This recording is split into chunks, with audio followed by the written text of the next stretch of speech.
네, 반갑습니다. 오늘은 이제 드디어 주제가 바뀌어서 저번에 이제 지옥과 천국에 대한 그 말씀에 대해서 성경적인 가르침을 보았는데, 이제 지옥과 천국에 대해서 알았으니 이제 구원을 받았다고 보는 거죠. 이제 구원을 받았으면 성장해 나가야 됩니다. 근데 성장을 하는데 가난한 아이가 처음 태어났는데 어머니도 없이 아무 도움도 받지 않고 혼자서 스스로 생존이 불가능합니다.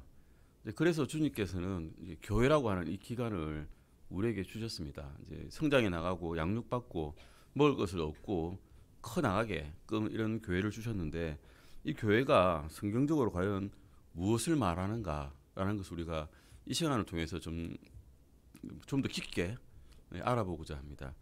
저희가 쓰는 교재는 이제 제임스 낙스 목사님께서 이제 쓰신 교회란 무엇인가라는 이 책을 가지고 그것을 기반으로 해가지고 성경적으로 교회의 의미와 교회가 해야 될 일들, 이런 것들을 이제 알아보고자 합니다. 오늘 첫 번째 주제는 이제 한 24개 주제들이 있는데 그 중에 한 23개 정도를 저희가 볼 것인데, 그 중에 한 가지, 이제 첫 번째 주제입니다. 교회란 무엇인가입니다. 교회가 뭘까라는 거죠. 교회는 건물을 생각하는 사람이 많습니다. 교회, 보통 생각할 때 이렇게 말하죠. 저 교회 어느 목사님 계시지, 어떤 목사님 교회지, 아니면 뭐 어떤 사람들 교회지, 이렇게 이야기하죠. 그래서 건물을 보통 생각을 하거든요. 근데 성경을 쭉 찾아보면 교회에 대해서 말씀을 하실 때 교회가 건물이라고 된 적이 없습니다. 그러니까 교회가 건물이면 주님께서 교회를 위해서 죽으셨는데 건물을 위해서 죽지는 않으셨거든요. 콘크리트 더미를 위해서 죽지는 않으셨을 거니까. 즉 교회는 어떤 사람들의 모임이다라고 규정을 할 수 있습니다. 어떤 사람이냐? 주님의 목적을 위해서 거룩히 구별내 따로 불러내 모인 그런 사람들의 모임이라는 겁니다. 거룩하게 구별된 사람들의 모임이라고 생각하시면 되는데, 그래서 이제 주님께서 이 사람들을 위해서 자신의 몸을 다 이제 찢어가 가시면서까지 피로 사신 거거든요.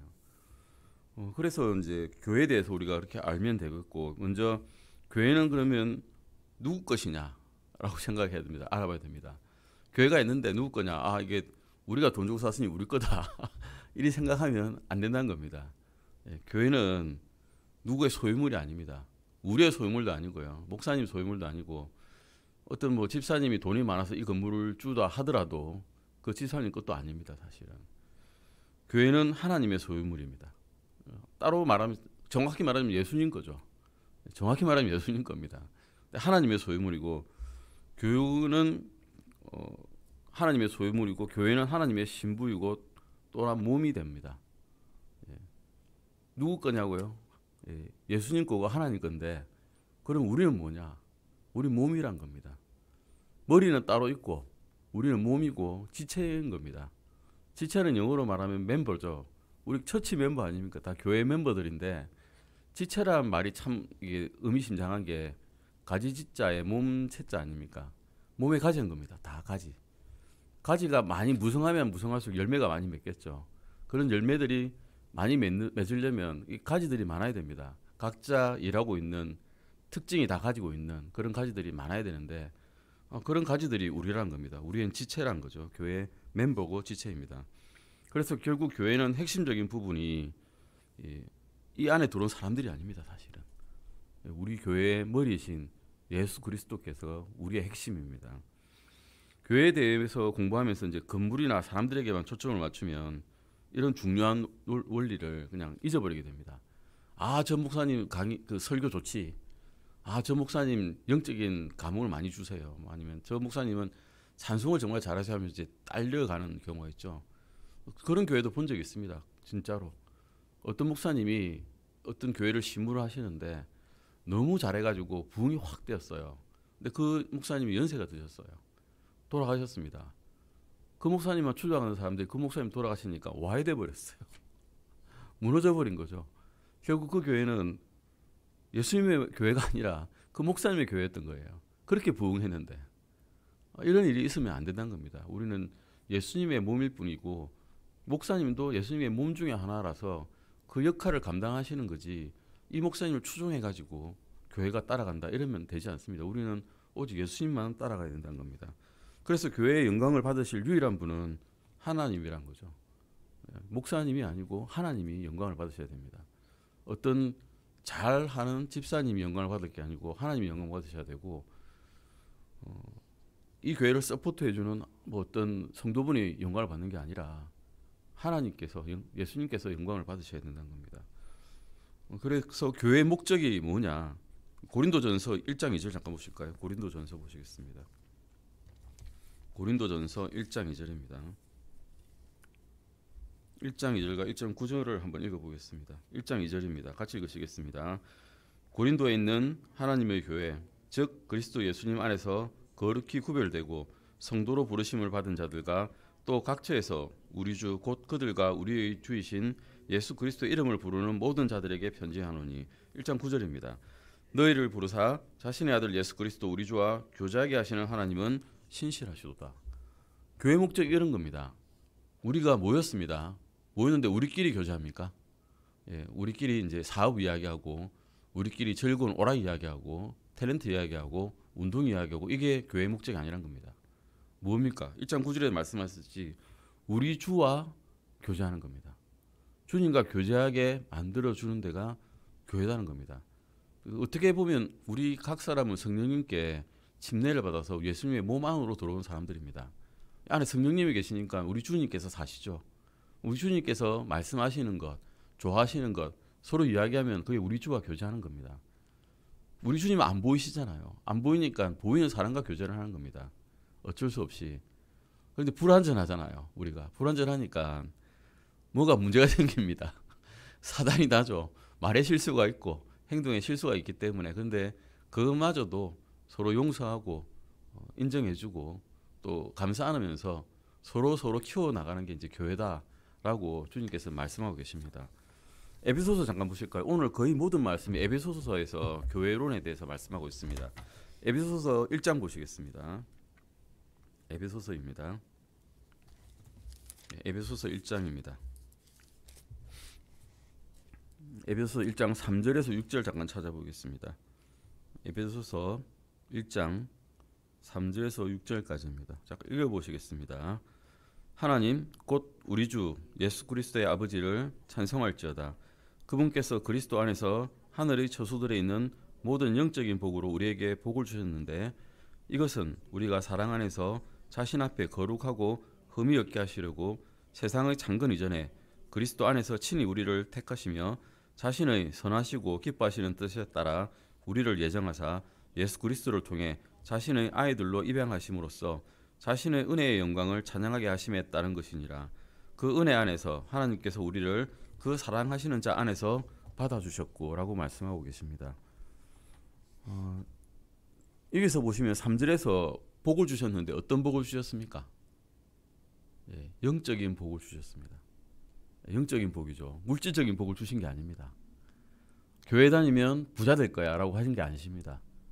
교회 다니면 너의 월급이 오를 거야 하신 것도 아니고요. 교회 다니면 자동차를 새 걸 사게 될 거야 하신 것도 아닙니다.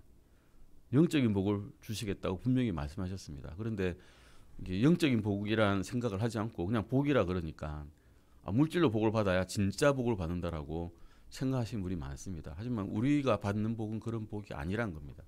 성경적으로 분명히 그렇게 말씀하고 계십니다. 영적인 복을 풍성하게 주십니다. 성령을 쏟아부어 주시죠. 사실은 영적인 복은 물질적인 복과 전혀 다른 복입니다. 우리 마음속에 행복이 존재하게 되는, 즐거움이 존재하게 되는, 인조이하는 거죠. 조이를 주십니다. 우리가 어떤 상황에 처하든 간에 물질적으로 가난하더라도 힘들더라도 쪼달리더라도 기쁨을 느끼게 해주시는 그런 복을 주시는 게 있다고 말씀하셨습니다. 4절에서는 우리를 또한 거룩하게 하시겠다고 말씀하셨고 5절에서는 우리를 주님의 자녀로 입양했다고 말씀하시고 6절에서는 그 사랑하시는 자 안에서 우리를 받아주셨다라고 말씀하고 계십니다. 하나님의 의도와 목적은 우리를 자신에게 구속해 주시는 겁니다. 구속해 주시는 겁니다. 지금은 우리가 어디에 구속되어 있었나요? 옛날에는 사탄에게 구속되어 있었습니다. 주인 같으면 정말 악독한 주인한테 잡혀 있었던 거죠. 그 악독한 주인이 있으니까 그거를 그냥 가져와야 되는데 뺏으면 안 되죠. 하나님께서는 공의로운 하나님이시니까 값을 주셨어요. 값을 치르신 겁니다. 치르시고 그 나쁜 주인에게서 우리를 사주셨어요. 이게 이제 구속했다는 겁니다. 구속했다 그러면 경찰서에 입건되는 것처럼 생각하는데 어감이 안 좋으니까 실제로는 우리를 사망의 법에서 생명의 법으로 되돌려 주신 겁니다. 이것이 이제 구속시켰다는 말씀입니다. 그리고 우리가 자녀가 되었습니다. 그렇게 자녀가 되면 어떻게 됩니까? 성장해야 됩니다. 가난아이가 태어나가지고 1살까지는 참 잘 자랐는데 그 다음부터 안 자랍니다. 계속 울고 오줌 싸고 똥 싸고 평생 그리 삽니다. 자녀는 어떨까요? 그러면 부모님은 어떨까요? 슬픕니다. 슬프게 됩니다. 그래서 하나님께서 우리를 교회로 불러주신 목적은 자라게 하는 겁니다. 자라서 이제 너희가 장성하게 되라고 자라게 하라고 주신 겁니다. 거기서 선물도 많이 주시죠. 교사도 주시고 목사님도 주시고 심지어는 우리 같으면 건물도 주셨어요. 이 건물 생길 수 없는 건물입니다. 이 자리 사실을. 우리가 무슨 돈이 있었겠어요. 근데 뜻을 주셔서 행하게 하시고 또 다른 많은 도움을 주셔가지고 이게 생겼습니다. 그래서 우리가 자랄 수 있도록 터전을 만들어 주셨습니다. 하나님의 목적은 우리가 주님의 자녀로 성장하게 나가가지고 하나님께 받아들여질 만한 사람으로 되는 겁니다. 처음의 상태는 우리가 하나님께 받아들일 만한 사람이 아니었습니다. 제가 생각해도 그렇습니다. 절대. 지금도 사실 받아들일 만하지 않습니다. 최종적인 목적은 예수님의 장성한 분량까지 예수님 정도까지 자라는 건데 평생 해도 안 될 것 같습니다. 하지만 그렇게 노력해가고 조금씩 변화돼 나갈 때 주님께서 기뻐하실 겁니다. 부모가 자랄 때 기뻐하듯이 다 못해도 기뻐하지 않았습니까? 조금 잘해도 기뻐해 주시고 박수 쳐주시잖아요. 7절에 잠깐 보실까요? 에베소서 1장 7절입니다. 같이 읽으시겠습니다. 그 사랑하시는 자 안에서 우리가 그분의 피를 통해 구속 곧 제대로 용서를 받았으니 이것은 하나님의 은혜의 풍성함에 따른 것이니라 라고 말씀하고 있습니다. 쭉 읽어보면 12절까지 말씀하고 계신데요. 12절 맨 마지막에 보시면 이것은 먼저 그리스도를 신뢰한 우리가 하나님의 영광을 찬양하게 하려 함이라 라고 말씀하고 계십니다. 그러니까 믿었습니다. 믿어서 자라갑니다. 자라가는 과정에서 우리는 하나님의 영광을 배우게 되니까 그게 우리 중심 속에 들어옵니다. 중심 속에 들어오면 어떻게 됩니까? 내 마음이 행동으로 옮겨집니다. 행동으로 옮겨지면 하나님을 영광되게 할 수 있는 사람이 됩니다. 이것을 말씀하고 있는 겁니다. 우리가 교회에 들어와서 성장하고 성장하게 되는 목적은 하나님을 영광되게 하기 위해서라는 것입니다. 그냥 놀기 위해서 교회에 모인 게 아니란 겁니다. 배워야 되고 그래서 배워야 커가죠. 이거 먹어야 자라듯이 배워야 커가는 겁니다. 구원받은 사람은 찬양받을 필요가 별로 없습니다. 주님께서 그냥 주신 거잖아요. 거저 받았다고 뭐 이렇게 우리가 자랑합니까? 거저 받은 건 거저 받은 거고 감사할 따름이지 자랑할 게 전혀 없습니다. 모든 영광은 우리를 구원하시고 교회로 모아주신 예수 그리스도께로 돌려야 됩니다. 13절 잠깐 보시겠습니다. 13절입니다. 13절에서 14절까지 읽겠습니다. 너희도 진리의 말씀 곧 너희 구원의 복음을 들은 뒤에 그리스도를 신뢰하였고 너희가 믿은 뒤에 또한 그분 안에서 약속의 저 거룩하신 영으로 봉인되었는데 이 영께서는 값주고 사신 그 소유물이 구속받을 때까지 우리 상속 유업의 보증이 되사 하나님의 영광을 찬양하게 하시느니라. 하나님께서는 성령님을 주셔가지고 우리가 상속받을 때까지 우리를 봉인하셨다고 합니다. 봉인이 무슨 말인지 아시죠? 예전에 성경 공부할 때 배웠는데 편지를 씁니다. 편지를 써가지고 거기에다가 봉인란을 딱 쳐버립니다. 그러면 그 편지가 주인한테 갈 때까지 수신인한테 갈 때까지 이걸 뜯으면 안 됩니다. 뜯으면 뜯었다고 표가 나죠. 그래서 그게 봉인된 건데 뜯으면 이게 사탄이 뜯고 싶겠죠. 사실은 뜯어서 더럽히고 싶을 때지만 이게 통조림 깡통에 들어있는 통조림과 똑같다라고 그때 말씀드렸습니다. 이게 오물에 구릅니다. 통조림 통이 오물에 구르고 뭐 하수구에 빠지고 뒹굴고 이래도 안에 내용물 깨끗하게 씻어서 겉에만 깨끗하게 씻어서 따보면 안에는 멀쩡합니다. 이게 봉인한 겁니다. 우리가 이 세상에서 뒹굴다 하더라도 주님께서는 우리를 봉인 인치셨다는 겁니다. 성령님으로 인치셔가지고 우리가 주님께 하나님께 받아들일 만하게 상태로 만드셨습니다. 아멘. 뭘로? 예수님의 피로. 그냥 공짜 아닙니다. 공짜로 생각하는데 공짜가 아니었다는 겁니다. 하나님의 아들을 죽이셨습니다. 어찌 보면 원수입니다. 우리는 원수, 하나님의 원수. 아버지께서 만약 내 자식을 내가 죽인 사람을 사랑할 수 있겠습니까? 그 사람을 용서할 수 있겠습니까? 용서할 수 없습니다. 근데 주님은, 하나님은 용서하셨어요. 우리를. 예수님마저도 우리를 위해서 죽으셨습니다. 그걸로 인치셔가지고 받아들여질 만하게 덮어주셨습니다. 사실은 대충 덮은 게 아니라 완전하게 덮으셨습니다. 그래서 하나님께 너희는 의롭다라고 칭의를 해주신 겁니다. 말은 칭의지만 봐줄게 한 겁니다. 봐줄게. 그냥 뭐로? 예수님의 피로써, 내 아들의 피로 내가 봐줄게. 용서가 안 되는데 용서해 준 겁니다. 우리의 오늘날의 대부분의 교회의 목적이 뭘까요? 정말 안타깝게도 존재하기 위해서 존재합니다. 건물 유지하기 위해서 존재하고요. 그냥 그 상태 유지하기 위해서 존재합니다. 그런데 주님께서는 그걸 원하지 않으십니다. 영광을 위해서 존재하라 그럽니다. 누구의 영광을? 하나님의 영광을, 예수님의 영광을 위해서 존재하라고 분명히 성경적으로 말씀하고 계십니다. 교회에서 중요한 것은 목사도 아니고 설교자도 아니고 성경 교사도 아닙니다. 오직 교회를 붙들어 주시고 유지해 주시는 예수 그리스도이십니다. 15절 잠깐 보시겠습니다. 같이 읽으시겠습니다. 15절에서 18절까지입니다. 그러므로 주 예수님을 믿는 너희 믿음과 모든 성도들을 향한 사랑에 대해 들은 뒤에 나도 기도할 때 너희에 관하여 말하며 너희로 인해 감사드리는 것을 그치지 아니하고 우리 주 예수 그리스도의 하나님 곧 영광의 아버지께서 지혜와 계시의 영을 너희에게 주사 하나님을 알게 하시고 너희의 지각의 눈을 밝히사 그분의 부르심의 소망이 무엇이며 성도들 안에 있는 그분의 상속유업의 영광의 풍성함이 무엇인지를 말씀하고 있습니다. 사도 바울은 이렇게 말하고 있는 겁니다.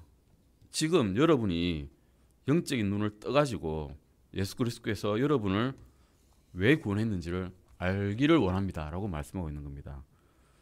대충 이 땅에서 풍성하게 살다가, 물질적으로 풍요하게 살다가, 아무 문제 없이 만사형통하게 살다가 그냥 하늘나라에 가라고 불러준 게 아니시란 겁니다. 주님께서는 우리에게 소망을 갖기를 원하신 겁니다. 어떤 소망입니까? 영원히 주님과 함께 거하게 될 거다 라는 소망을 갖기를 원하고 계십니다. 우리의 소망은 이 세상에 있지 않고 하늘에 있다는 것을 말씀해 주시기 위해서 이 말씀을 주셨습니다. 우리의 소망은 물질적에 있는 게 아니고 영적인 것에 있다는 것입니다.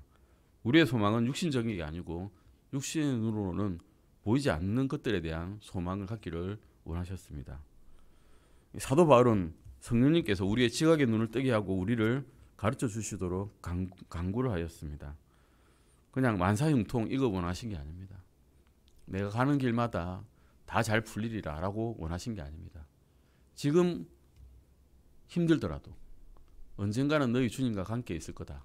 언젠가는 주님께서 오실 것이다 라는 소망을 갖기를 원하시는 겁니다. 19절 잠깐 보시겠습니다. 19절에서 21절까지입니다. 거의 다 에베소서 1장을 다 읽는 겁니다. 사실은 알고 보시면 19절에서 21절까지입니다. 같이 읽으시겠습니다. 또 그분의 강력한 권능의 활동에 따라 믿는 우리에게 주어진 그분의 권능의 지극히 크심이 무엇인지 너희가 알게 하시기를 구하노라. 하나님께서는 그리스도를 죽은 자들로부터 일으키시고 하늘의 처소들에서 자신의 오른쪽에 그분을 앉히실 때에 그 권능을 그분 안에서 발휘하사 그분을 모든 권력과 권능과 강력과 통치와 이 세상뿐만 아니라 오는 세상에서 불리는 모든 이름보다 훨씬 위에 두셨으며 우리는 자랑할 게 생겼습니다. 무엇을 자랑합니까? 예수 그리스도를 자랑할 수 있습니다. 다가올 세상에서는 예수 그리스도께서 모든 통치의 권능을 가지고 계십니다. 아멘. 지금은 우리가 쭈그러져 있어도 주님께서 오시면 우리가 그 상속을 같이 받게 됩니다. 공동 상속자입니다.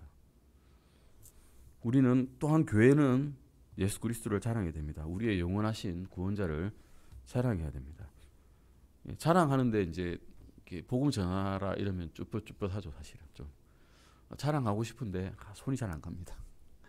믿는 사람 안에서는 우리는 방구석의 독립운동가처럼 아주 자랑스럽게 크게 소리치고 노래를 하는데, 찬양하는데 주님을 밖에 나가면 잘 안 됩니다.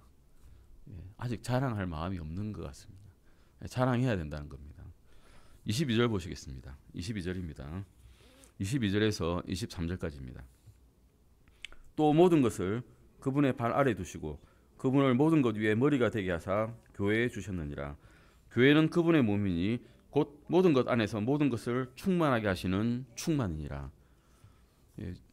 분명히 교회의 머리는 예수님이라고 말씀하셨습니다. 집사도 아니고 장로도 아니고 뭐 흔히 장로교회에 있는 교회 총회장도 교회 머리 아닙니다. 예수 그리스도께서 교회 머리십니다. 아멘. 손이 머리라고 하면서 손 지 마음대로 가면 어떻게 됩니까? 병이죠. 질환입니다. 발이 지 마음대로 나가면 넘어지죠. 질환입니다. 그렇게 되면 안 됩니다. 우리는 지체일 뿐이고 예수님께서 시키시는 대로 해야 됩니다. 우리 단체가 예수 그리스도께서 중심이 안 되면 꼬꾸라집니다.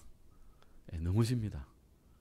예수 그리스도만 따라가야 제대로 된 바르게 걷는 사람이 모양을 갖게 됩니다.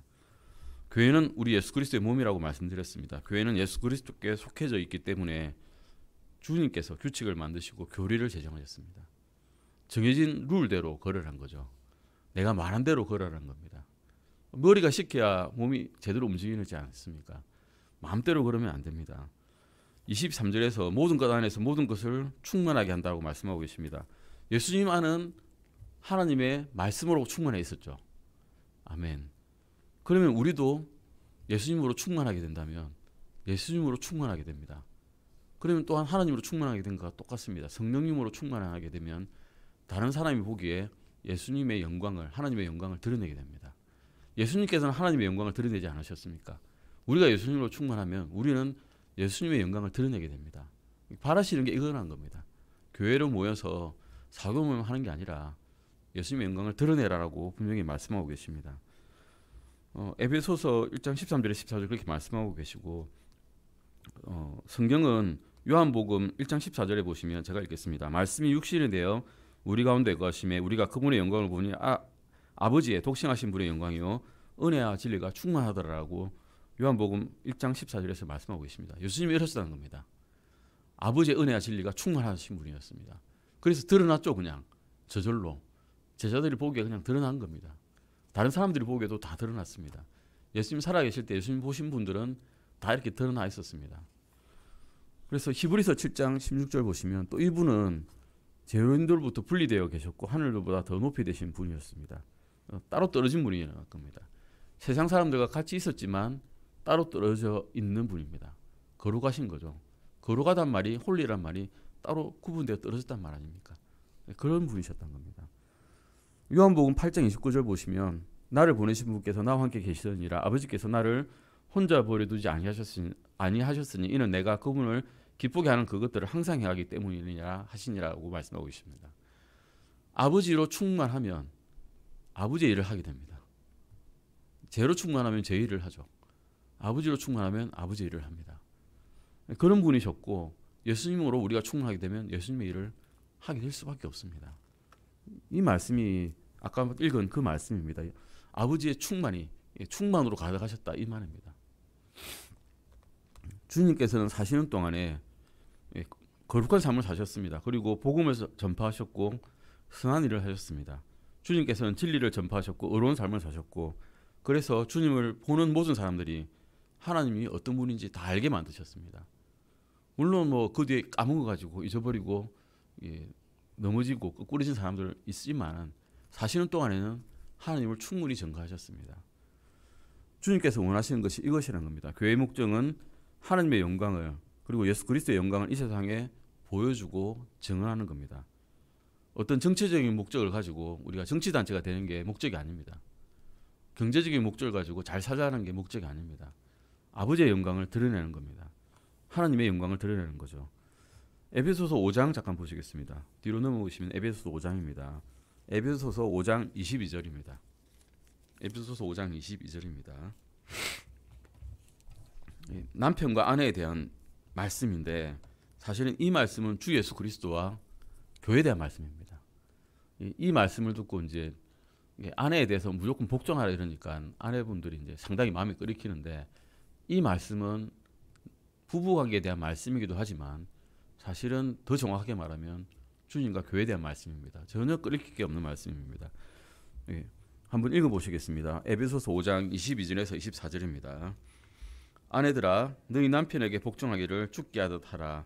이는 남편이 아내의 머리됨이 그리스도께서 교회의 머리 되심과 같기 때문이라. 그분은 그 몸의 구원자시니라.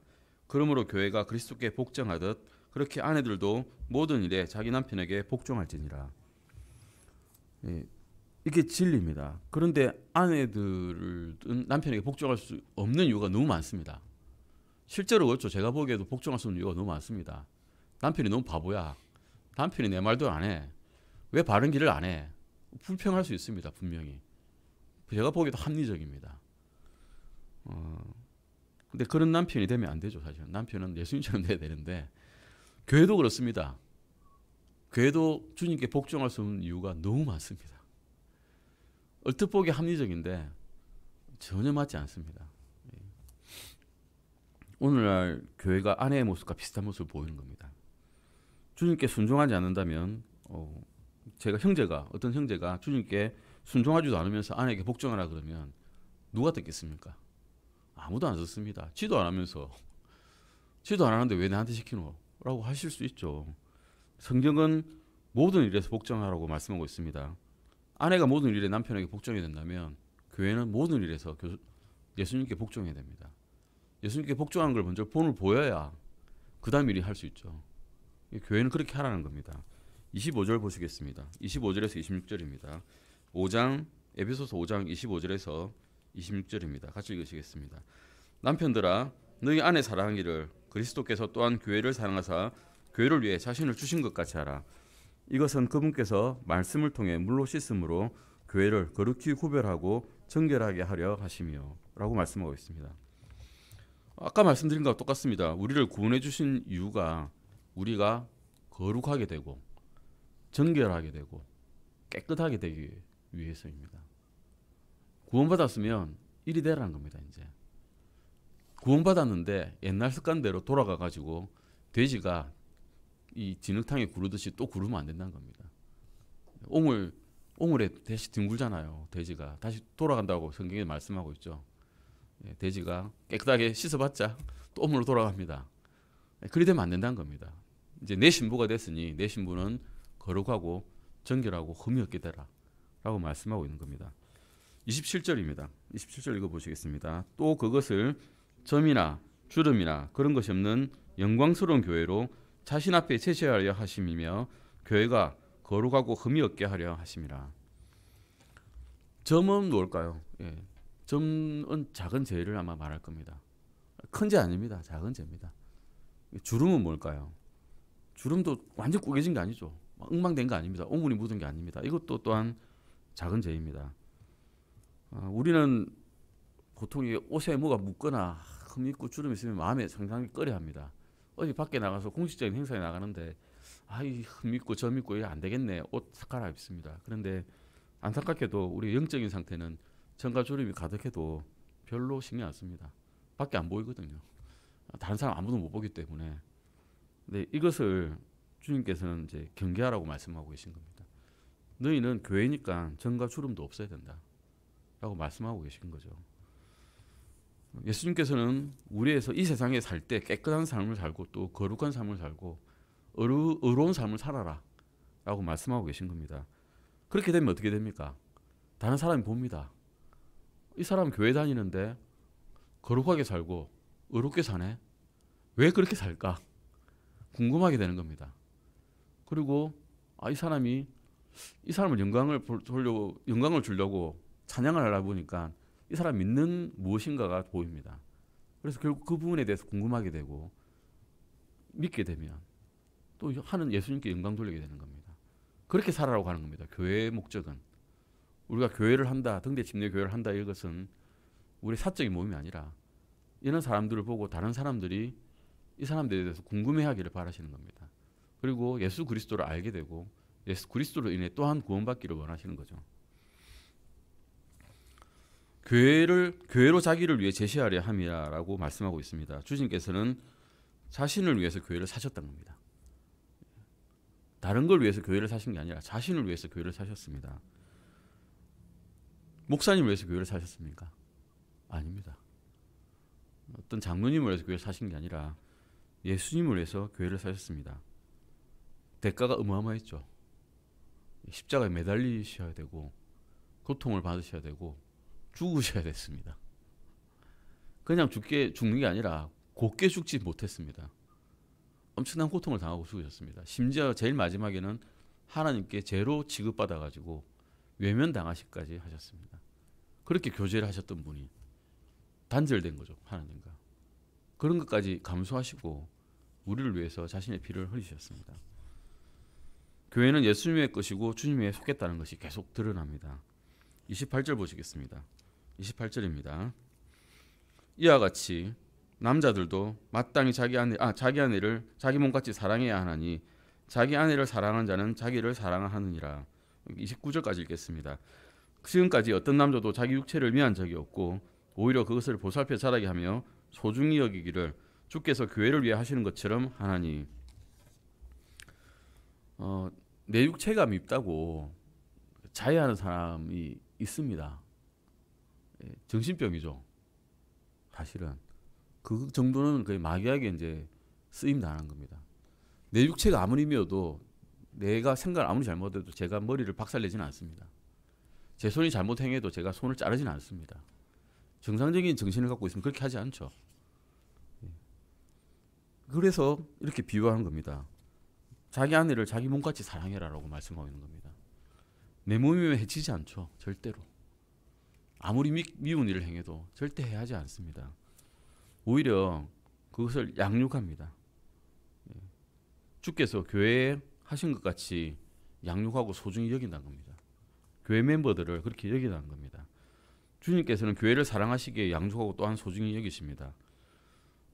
30절에서 31절입니다. 같이 읽으시겠습니다. 이는 우리가 그분의 몸과 그분의 살과 그분의 뼈들에 속한 지체들이기 때문이라.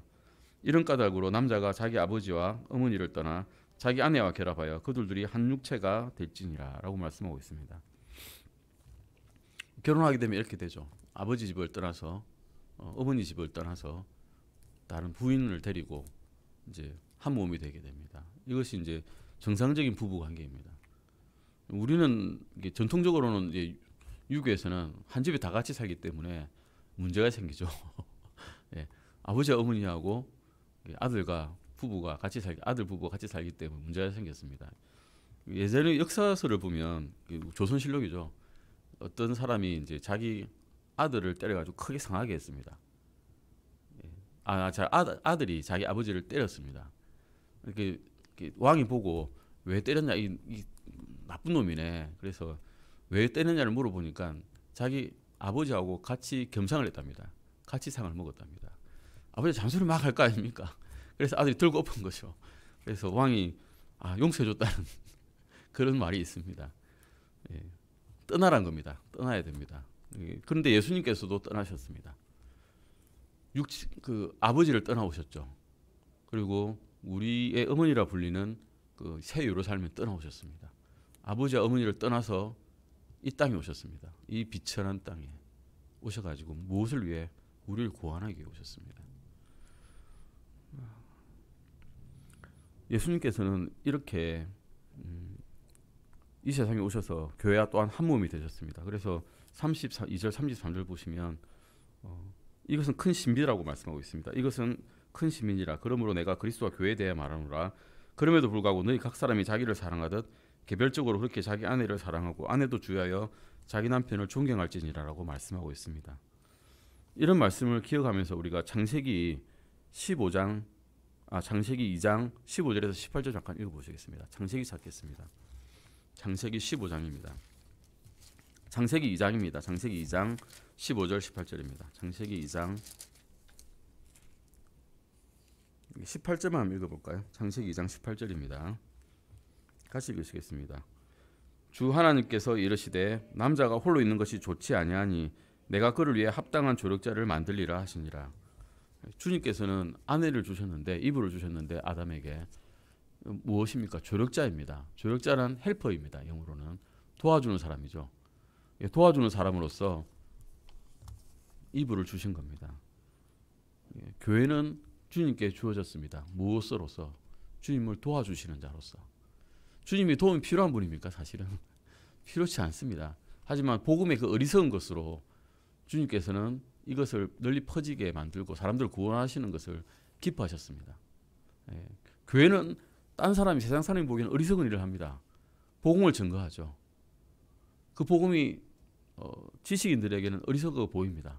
물리학자들에게도 어리석어 보이고요. 하지만 그것으로 구원을 이루어가는 것을 주님께서는 기뻐하셨습니다. 이렇게 주님과 교회의 관계는 아담과 이브의 관계처럼 또 아내와 남편의 관계처럼 이루어진다는 것입니다. 이게 오늘 다 끝내고 싶었는데요. 다 끝낼 수가 없겠네요. 이게 다음 시간에 교회란 무엇인가에 대해서 2편으로서 좀 더 알차게 준비하겠습니다. 마치시고 기도하시고 마치시겠습니다.